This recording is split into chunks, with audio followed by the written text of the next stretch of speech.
Salve galera aí do 7º ano, tudo bem com vocês? Espero que vocês estejam bem. Aqui é o professor Bruno e na aula de hoje a gente vai dar sequência, né, aos estudos dos aspectos naturais que a gente estava vendo acerca do Brasil, certo? Na unidade passada, unidade 2, a gente viu a questão da hidrografia, da geologia, né, o porquê que é importante a gente estudar sobre as águas do nosso país, né, os recursos hídricos, porquê que é importante estudar acerca dos solos, a composição, né, a importância da extração mineral, a importância disso para a agricultura. Enfim, é sempre importante a gente estudar os recursos naturais que o nosso país ele não pode nos fornecer, para que assim a gente possa melhorar os nossos fatores econômicos, digamos assim, né? Bom, na unidade 3, a gente vai estudar acerca do clima e da vegetação. E para dar início nessa aula, vamos fazer um apanhado geral dos fatores que influenciam o clima no Brasil. No ano passado, no 6º ano, a gente viu acerca de algumas coisas, né? Os fatores do clima. Por que o clima de uma localidade é daquela devida maneira, né? É daquele jeito e não é de outro. O clima ele pode variar de acordo com algumas condições, né? Quais condições são essas, né? Quais condições são essas no Brasil especificamente e como que isso pode influenciar na vida das pessoas? Ultimamente a gente viu no nosso cotidiano, podemos perceber que estava quente, né? Estava um período bastante quente e atualmente deu uma certa esfriada. Veio uma frente fria. Mas por que veio essa frente fria? É o que a gente vai ver no vídeo de hoje. Muito bem. Então o primeiro fator, estou aqui com a minha colinha aqui, ó, já vou riscando. O primeiro fator que influencia no clima brasileiro é a altitude. Basicamente, pessoal, quanto mais alto é um relevo, né, maior é a altitude em relação ao nível do mar, mais frio é. A gente sabe que o Brasil, basicamente o relevo brasileiro, ele pertence em sua maior parte a planaltos e depressões.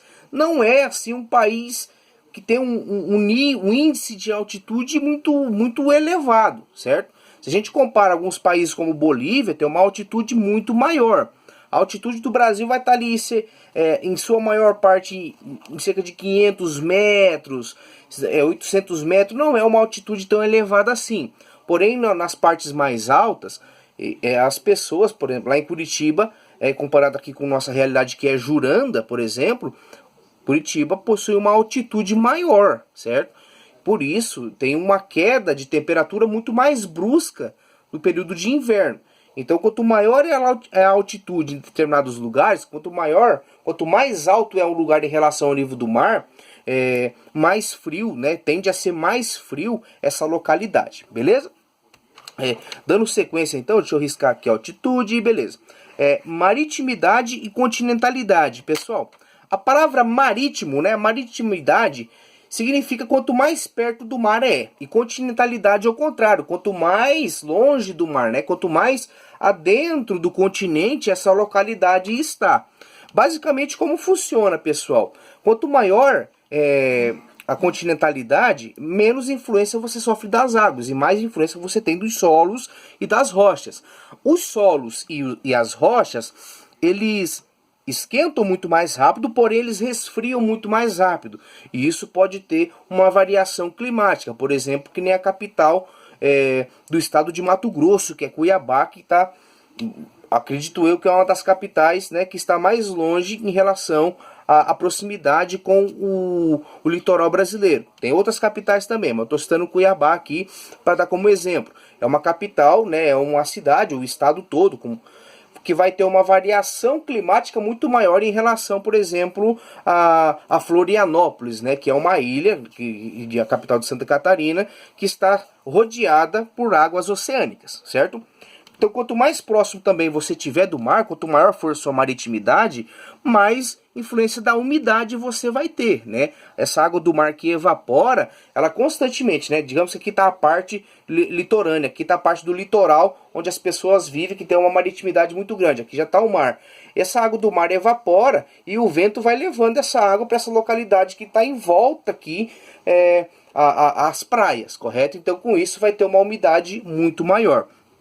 Beleza então, pessoal. Então, dando sequência, né, o relevo. Como que o relevo ele pode influenciar as situações climáticas no Brasil? Muito simples, galera. O relevo ele pode influenciar tanto na altitude, correto? Como, por exemplo, ele pode fazer com que ocorra chuvas orográficas, né? O que são as chuvas orográficas e por que elas influenciam tanto assim no clima, principalmente no sertão nordestino? Galera, o sertão nordestino é uma área do Brasil que é muito seca, tá? Não é um clima desértico, porém é um clima semiárido. Ele possui um pouquinho mais de umidade durante o ano todo do que um clima desértico, mas mesmo assim ele chove pouco comparado com outras regiões brasileiras, correto? Então digamos que tem o relevo, né, tem uma certa elevação montanhosa, né, e daqui para cá é o sertão nordestino, certo? Aqui para cá está o nível do mar. Como eu havia dito antes para vocês, quando essa água do mar evapora, o vento tende a levar essa água para o continente. Como tem uma cadeia de montanhas aqui, esse ar úmido ele fica batendo nessa cadeia de montanhas. Quando ele tem contato com essa cadeia de montanhas, aí ele precipita em formato de chuva. Com isso, as chuvas não conseguem penetrar essa cadeia de montanhas para chegar no litoral nordestino. Aliás, no sertão nordestino. Então, por isso, o sertão nordestino é uma parte muito seca do nosso país, certo? E essa cadeia de montanhas é o relevo. Digamos que é como se fosse uma barreira natural para que a umidade fique batendo, sendo barrada ali nesse relevo, correto? Com isso ela não consegue adentrar o continente de maneira bastante influente, digamos assim, e com isso o sertão nordestino permanece seco, tá? É um dos exemplos que eu estou citando, como que o relevo ele pode influenciar no clima brasileiro. E por último, pessoal, são as massas de ar e latitude. A gente sabe que o Brasil é um país com dimensões continentais, é um país bastante extenso, bastante grande. Uma pequena porção do nosso país está acima, né, está ao norte da linha do Equador, está no hemisfério norte. Porém, a grande maioria está no hemisfério sul, e sendo que também é atravessado no meio pelo Trópico de Capricórnio. O que isso tem a ver com o clima no nosso país? Muito simples, quanto mais próximo da linha do Equador você tiver, mais influência você tem de massas de ar equatoriais, né? Mais quente é porque a linha do Equador recebe uma incidência muito maior de raios solares.